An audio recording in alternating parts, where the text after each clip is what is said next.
Olá, começa agora mais um programa Cidadania na TV Senado.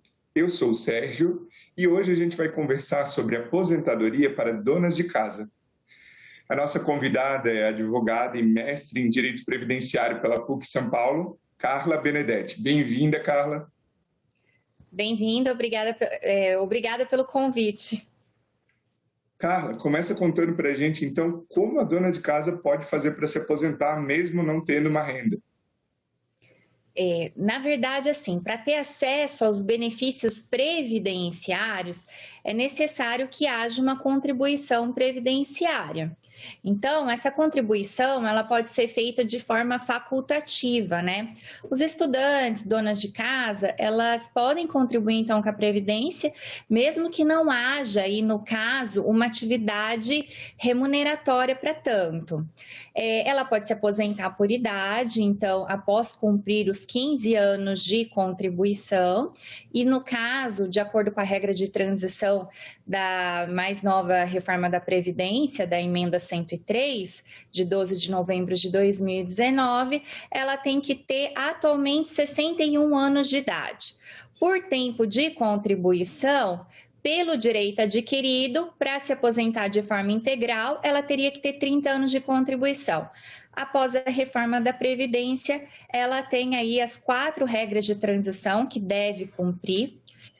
São regras um pouco extensas, mais difíceis de assimilar rapidamente, mas eu vou tentar explicar pausadamente para que a gente possa entender. Ela tem que ter, vamos supor que até a data da reforma da Previdência, isso está quase finalizando, essa mulher já tivesse aí perto de 2 anos para sua aposentadoria, ela paga 50% do tempo faltante. Então, vamos supor que ela tinha 28 anos de contribuição na época da reforma da Previdência. Então, faltariam aí 2 anos de contribuição, com 50% do tempo faltante, faltariam 3 anos. E daí vai aplicar a fórmula do fator previdenciário, que quase sempre diminui a renda dessa aposentadoria, baseada no tempo de contribuição e idade do trabalhador versus expectativa de vida do brasileiro. Depois, as outras regras de transição, não vou falar detalhadamente, mas ela deve cumprir o quê? Ou a idade mínima e pedágio de 100% do tempo faltante, mesmos moldes do tempo faltante como na outra regra de transição que eu expliquei, ou pontuação entre idade e tempo de contribuição, ou então uma idade mínima que vai aumentando essa idade a cada 6 meses, né? Até chegar à idade de, por exemplo, 62 anos, que é a regra que, no caso, vai ser a definitiva a partir de 2023, que vai deixar de existir por tempo de contribuição. Mas se porventura essa dona de casa não tenha pago, por exemplo, a Previdência em nenhum momento, como que a gente pode avaliar? Se ela se encaixa na hipótese de receber um benefício assistencial. Esse benefício assistencial é a partir dos 65 anos de idade, e também ver se ela tem alguma, de repente, uma incapacidade prolongada, né, que seria considerado uma deficiência, para ter acesso a esse benefício e ter também uma miserabilidade comprovada. Ah, tá, mas existe uma forma de eu contribuir com a Previdência como dona de casa? Existe também. Né? Então, também é para quem não exerce atividade remunerada, você vai pagar lá pelo código 1929 e também tem que ser para uma segurada de baixa renda, tem que estar lá com cadastro no CRAS também, comprovando que tem essa família uma renda de até 2 salários mínimos. Então, para quem pode pagar, tem que ter esse cadastro no CRAS.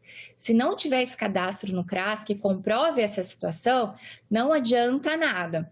Então, só recapitulando, para ter acesso a um benefício previdenciário, ela tem que estar pagando.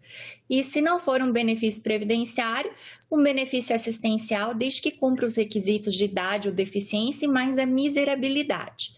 É diferente da questão da Argentina, né? Então, teve essa questão da Argentina, que eles fizeram uma espécie de aposentadoria autônoma para a dona de casa. Aqui não é uma espécie de aposentadoria autônoma. O que existe é uma contribuição especial para essa espécie de segurado.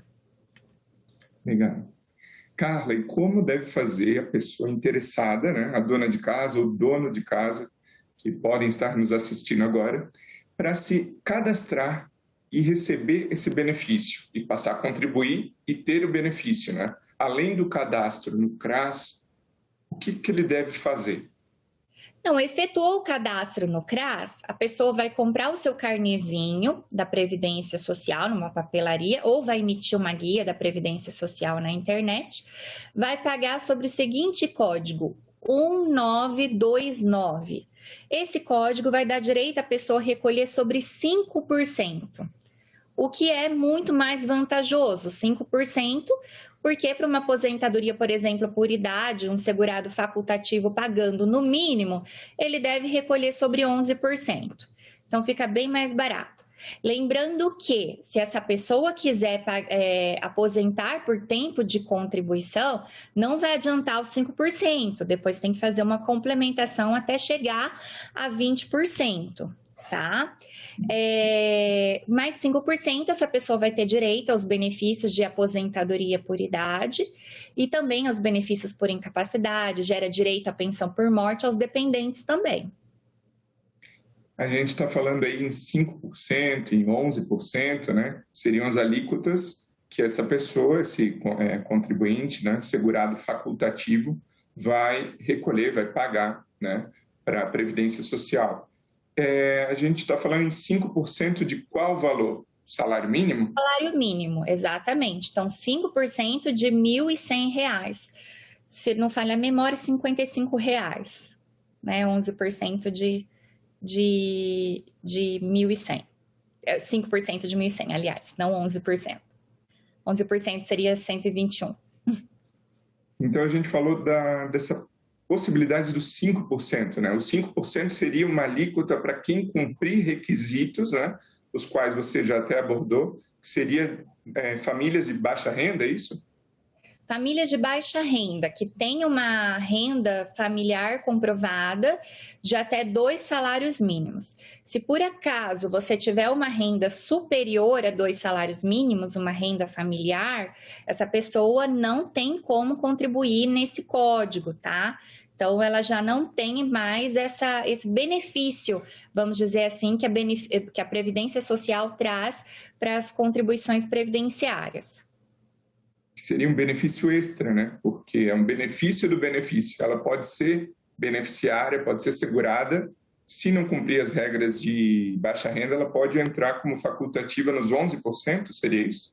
Ela pode entrar no facultativo sobre os 11%, mas os 11% também é sobre o salário mínimo. Isso. Se porventura essa pessoa quiser contribuir por mais de um salário mínimo, ela já não pode mais contribuir sobre essa alíquota. E para a dona de casa ou dono de casa que está nos assistindo e está pensando, poxa, mas ok, 5% é uma alíquota baixa, mas para mim fica pesado, será que compensa?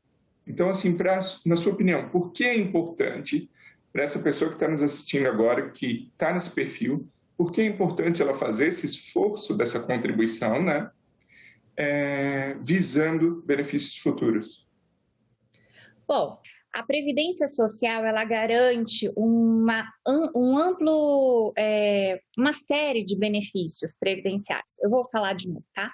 Peraí.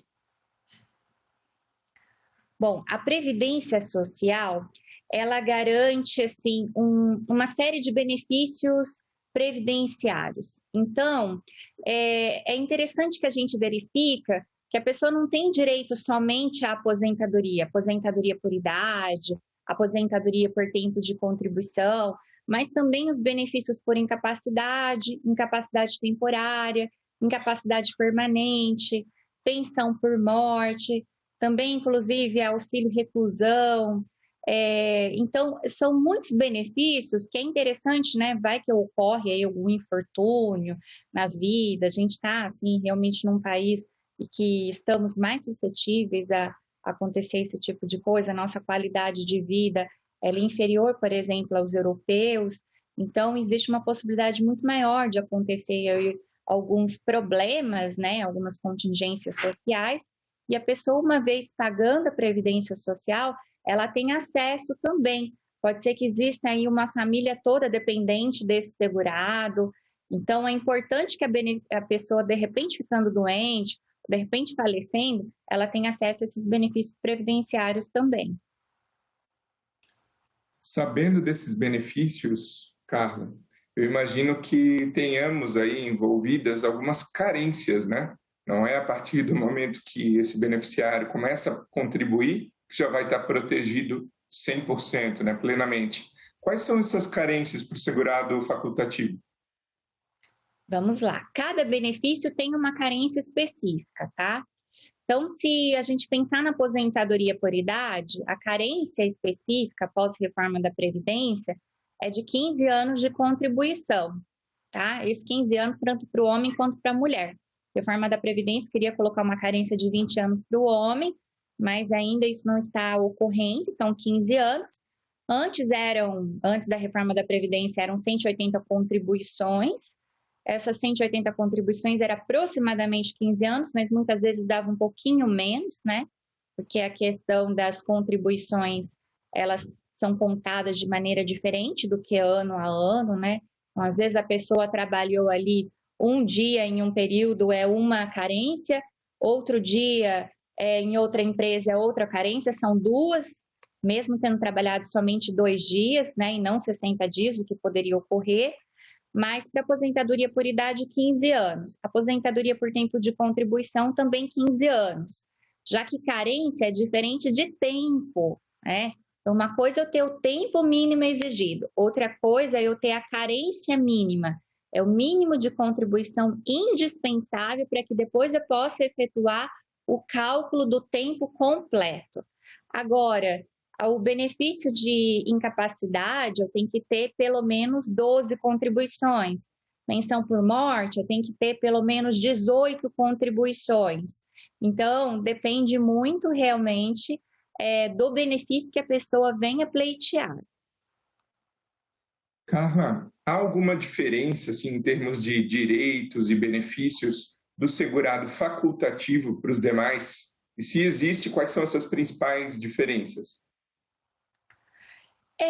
O segurado facultativo, ele tem um tempo que ele pode ficar sem pagar a previdência que é menor do que as outras espécies de segurados.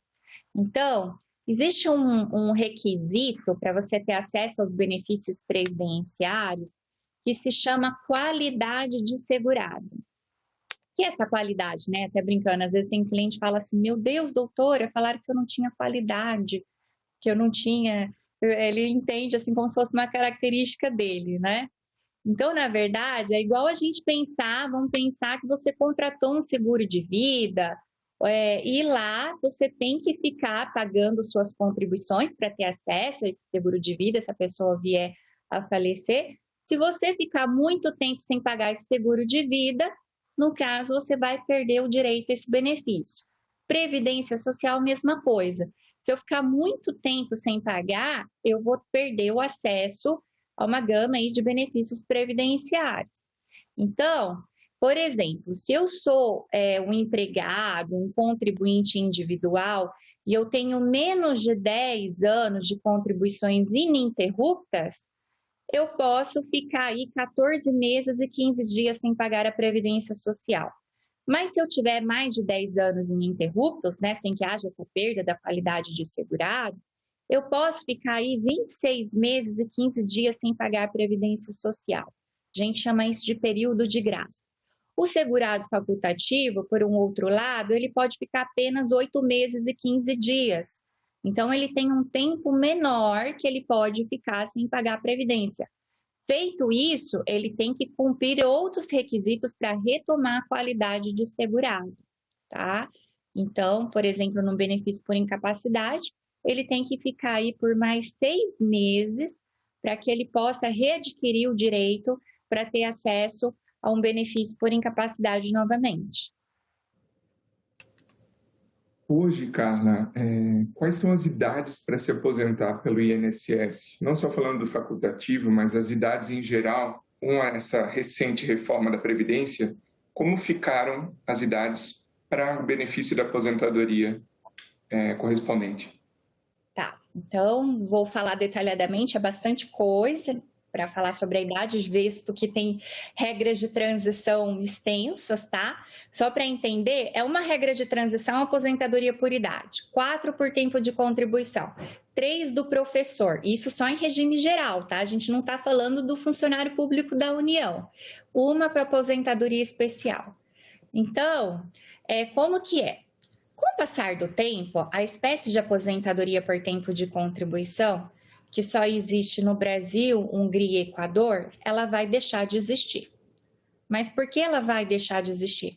Porque uma vez que eu já cumpri todas as regras de transição, se eu não me engano, isso vai acabar em 2032, falha a memória, não vai existir mais essa espécie de aposentadoria por tempo de contribuição, vai ficar a voluntária, que seria entendido como aposentadoria por idade.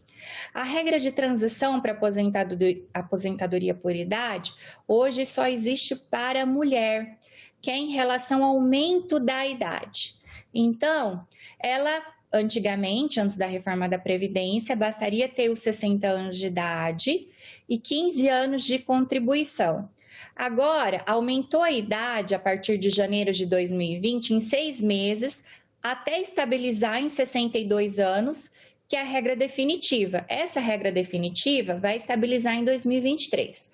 Atualmente, ano de 2021, ela deve cumprir 61 anos de idade. Quando for janeiro do ano que vem, ela vai ter que cumprir 62 anos, quer dizer, 61 anos e meio de idade, tá? Então, 61 anos e 6 meses. Se eu pensar na por tempo de contribuição, uma regra de transição que eu já abordei aqui, que ela vai acabar dia 12 de novembro de 2021, é o quê? Essa pessoa, tanto o homem quanto a mulher, teria que estar 2 anos, 2 anos até, assim, da expectativa de cumprir o direito para aposentadoria integral antes da reforma da Previdência, que era de 30 anos para a mulher, 35 anos para o homem. Então, até 2 anos, eu vou aumentar 50% desse tempo que estava faltando.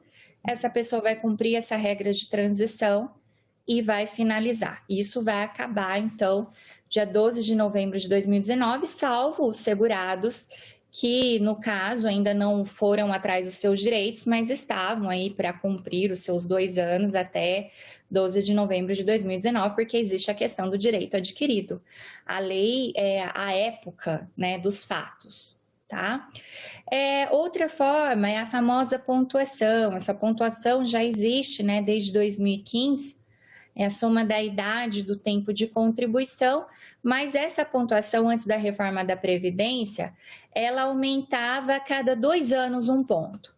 Após a reforma da Previdência, ela aumenta 1 ponto por ano, então ela aumenta mais rapidamente. Hoje a pontuação é de 88 pontos em idade e tempo de contribuição para a mulher e 98 pontos em idade e tempo de contribuição para o homem. Sempre tem que ter no mínimo 30 anos de contribuição para a mulher e sempre tem que ter no mínimo 35 anos de contribuição para o homem.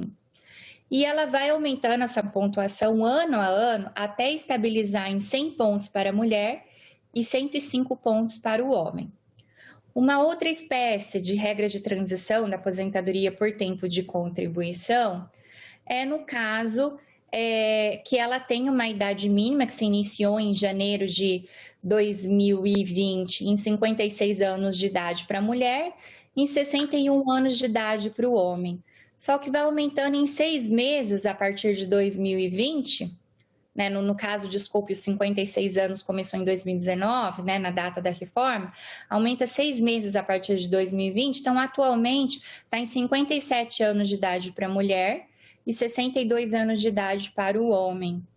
E, por fim, a última regra de transição da aposentadoria por tempo de contribuição é aquela em que eu devo aplicar os 100% do tempo faltante, mas ter no mínimo 57 anos de idade para a mulher e 60 anos de idade para o homem. Então, vamos supor que estaria faltando ali 3 anos para eu ter direito a uma aposentadoria por tempo de contribuição pelas regras anteriores à reforma da Previdência, que eram 30 anos mulher, 35 anos para o homem na integral. Então, faltaria aí 6 anos, sendo que tem que ter idade mínima ainda de 57 anos de idade, 60 anos para 57 para a mulher e 60 anos para o homem. Então dá para perceber que são regras de transição bastante rigorosas, né? Então quem não estava próximo a se aposentar era um segurado jovem, ocorre que agora a pessoa ela tem que esperar numerosos anos para se aposentar. Então, até brinco, né? Também sou professora, digo aos meus alunos, né? Nossa, a reforma da Previdência de 98, né? O grande problema que a gente falava muito, na verdade, entrou em 99, fator previdenciário. Nós temos fator previdenciário. A renda às vezes cai pela metade. Antes, uma renda que cai pela metade e você está recebendo alguma coisa, do que agora a pessoa ficar numerosos anos sem aposentar, sem renda nenhuma e perdendo muito mais dinheiro ainda, né? Deixando de ganhar. Então, quem é jovem foi bastante afetado pela reforma da Previdência, né? E às vezes a gente pensa, nossa, mas ele é jovem, então ele tem que trabalhar mais mesmo. Só que é uma realidade que muitas vezes é um segurado que trabalha muitas vezes, principalmente aqui na minha região, desde os 7, 8 anos de idade. Então, ele já está relativamente jovem, mas ele já está muito desgastado, né?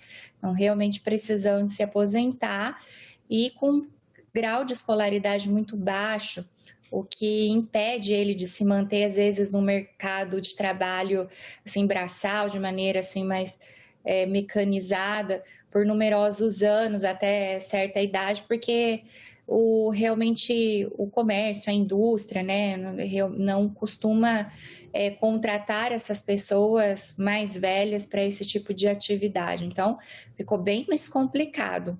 Nosso papel mesmo é tentar somar aí o máximo de tempo possível para eles adquirirem o direito à aposentadoria.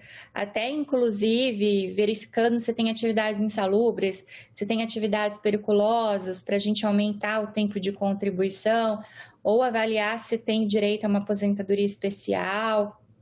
Carla, então, considerando isso, essas mudanças, principalmente em termos de idade, né?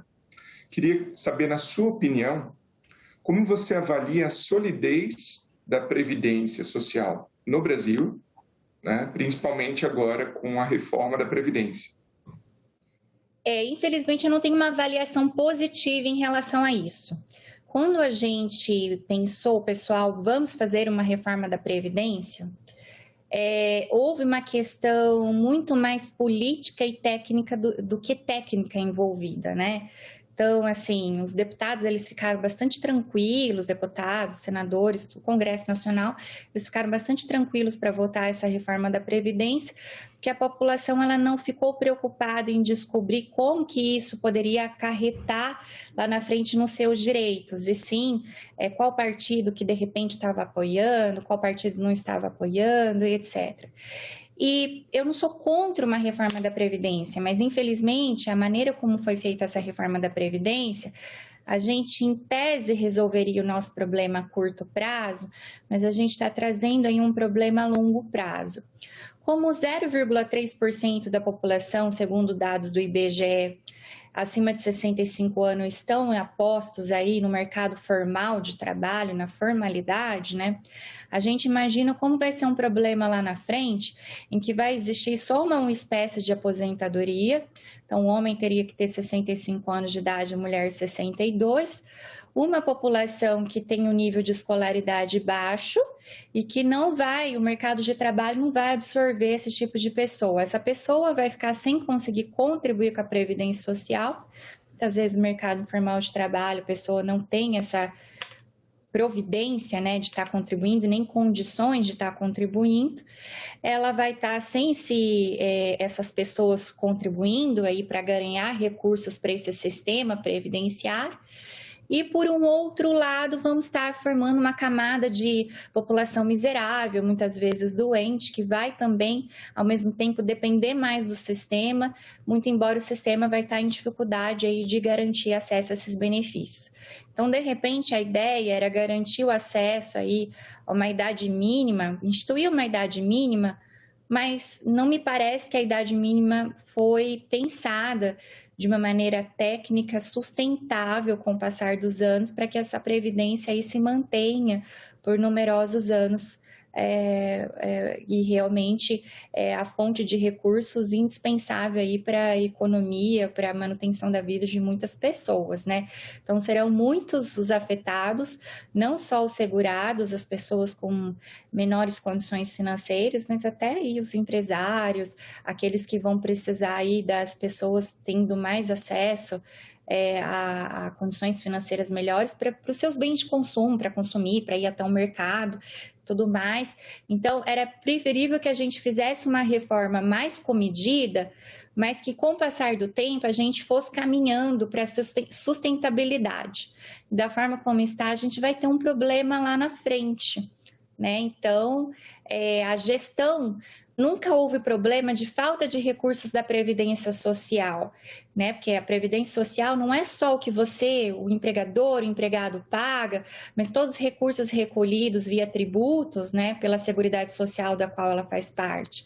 Então, sempre houve muito mais um problema de gestão dos recursos dessa Previdência Social, que inclusive aí são desviados em torno de 30% para abarcar outras estruturas do governo, né? E também para pagamento de dívida externa, do que necessariamente para a manutenção desse sistema. Não é muito um problema de dificuldades de contas, e sim de dificuldades de gestão. O problema está aí, né? Então, a gente já tem um problema de contas da Previdência, mas cada vez mais parece que as pessoas não têm se debruçado a resolver um problema que perdure aí por um longo período, que estabeleça uma conta sadia e garanta aí a dignidade da pessoa humana para as pessoas. Então, a gente vai estar criando um problema provavelmente lá no futuro. A gente tem aí sim um problema à vista em relação a contas da Previdência.